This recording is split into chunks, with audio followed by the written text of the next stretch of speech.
Go ahead. I have a friend who suffers from a severe disease and only has 1 month and a half according to the doctors. I'm able to deal with this much better than my friends. Problem is, I don't know how to help them through this better.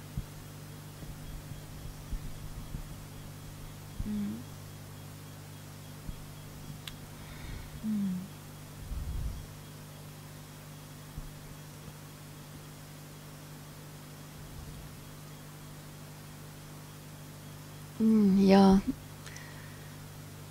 So the question is not about your friend who has only 1 month and a half, but about the other friends around both of you. Right. Do I understand that correctly? How to help other people deal with a friend who's dying, or when a friend dies.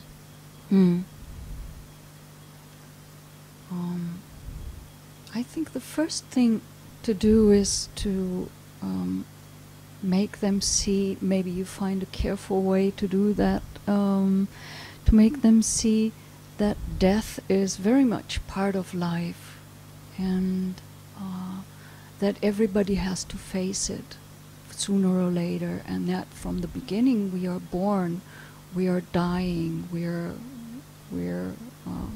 of course some years are building up strength and power and so on, but I think from age 18 or so, we start actually to age and to get old. So this is a fact, and it is very important to accept this. Although most people run away from seeing this fact and try to pretend this will never happen to me, so I think the most important is to stop them from running away and make them understand that it is going to happen, and that it is something very natural, that it is nothing that we have to fear, although most people fear it, but we should try to see it as natural happening, and don't know how. I have something in mind, but not sure how to say that. Please go ahead, you, and maybe I come with my thought later. Well, you do have to mention what we were talking about in the last question as well, that atanameva patamang patirupe niveseye. You have to set yourself in what is right first before you can help others. So, looking out for other people and trying to give them the answers to life, it's not really in the cards so much. Even the Buddha was only able to show the way, and he said it's up to you to do the work. So yeah, I mean, stating the obvious and letting them know that death is a part of life is important. It takes a lot of work and a lot of understanding, and you have to develop yourself. You really have to be a meditation teacher to answer your question, because if you're a meditation teacher, then you do have something to give to them. If you've done the training and know how to teach people meditation, that's all I could answer, is say, find them a meditation teacher, or train yourself as a meditation teacher, because we will all meet with these people. That's why I have everyone who comes here try to encourage them to train as a meditation teacher, because that's what you can actually give to people. But of course you can only ever point them the way. You can't make them drink.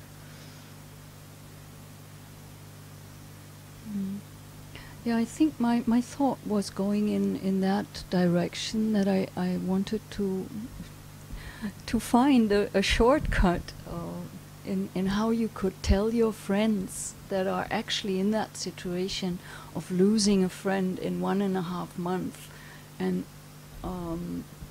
that might be very scary for them. So it is probably very important for them to say everything that they want to say to that person, and to kind of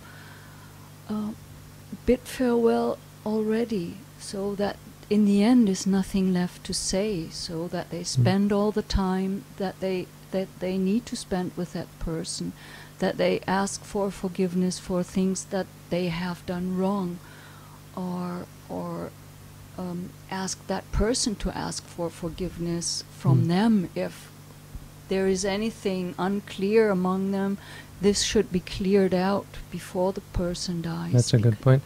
We sorry to interrupt, but no, go ahead. Just totally to add to that.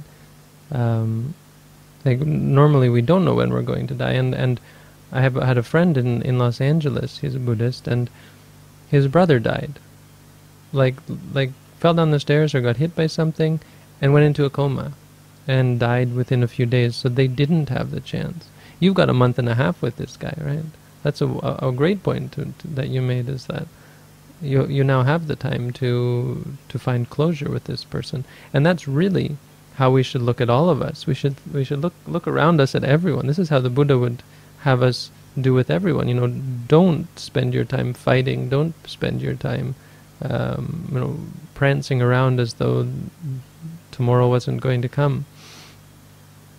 You don't know when death is going to come to yourself or to the people around you. If you waste your time arguing and fighting and don't get the chance to find closure with the person, this is what leads people to suffer horribly, to be unprepared for their own death and for the death of other people. It's a great point to take the time. One other thing I wanted to say, if you have more, please you can add, but is that in line with our not being able to help other people, we always do this. We go to funerals, and I've seen it several times already. You go to the funeral, and you explain all of this about how we should understand death, and death is a part of life, and that we shouldn't cry and we shouldn't feel bad. That it doesn't help the person, it doesn't help us. What we should be doing is doing good deeds on behalf of this person. Let their name live on. Do something to carry on our good relationship with them, to find the closure. To say, well, I have this attachment to this person. I'm going to, every time I think about them, I'm going to use that as an impetus to do more good deeds.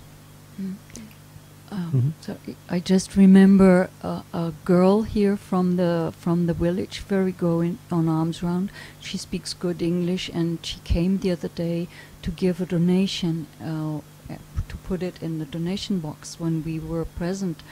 And Bante asked if there is a special reason for it, and she said yes, for this and that person died. And we said, condolences and so on, and she said, that's 18 years ago. So still they do it. They do every month. They do something for that person. Yeah. But the conclusion that I wanted to bring up is just some sort of food for thought, is that we always give this kind of teaching, especially emphasizing the don't cry part. And then our turn is over, and the whole family comes up and says their piece, and they all break down crying, invariably.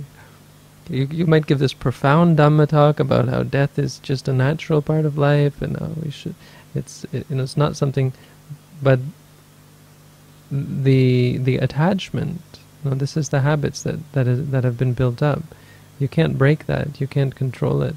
So, on the one hand, you might for that reason say, their crying or their sadness is the natural outcome of the years and years of clinging, and their inability to understand the feelings that arise. When sadness arises, the inability to acknowledge it, the inability to see it for what it is. And so, it leads to, what am I going to do? Oh, and then sad again. Oh, what am I going to do? Sad again.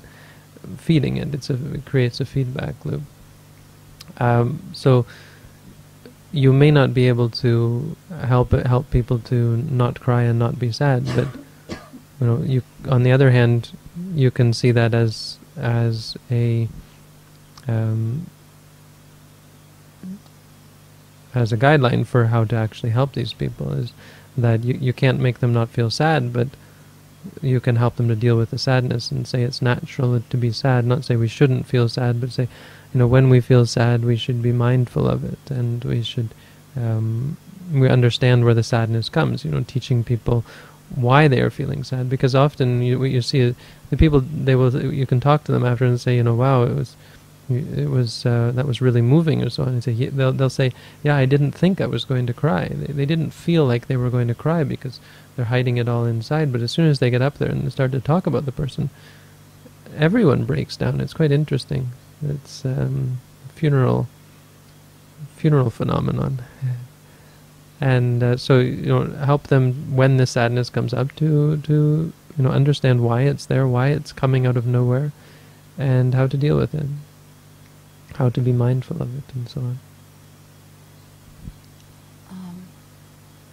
One thing I wanted to add that is only far related to your question, but it is a great lesson maybe for yourself and for your friends when a friend is dying and you can be with the friend, and you can learn a lot from that and be grateful for that friend, that this person shares this experience of dying with you, and learn as much as you can from that, and take the lesson very well.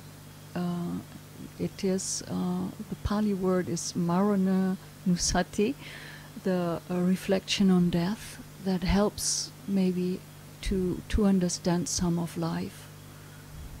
So, yeah. Very good.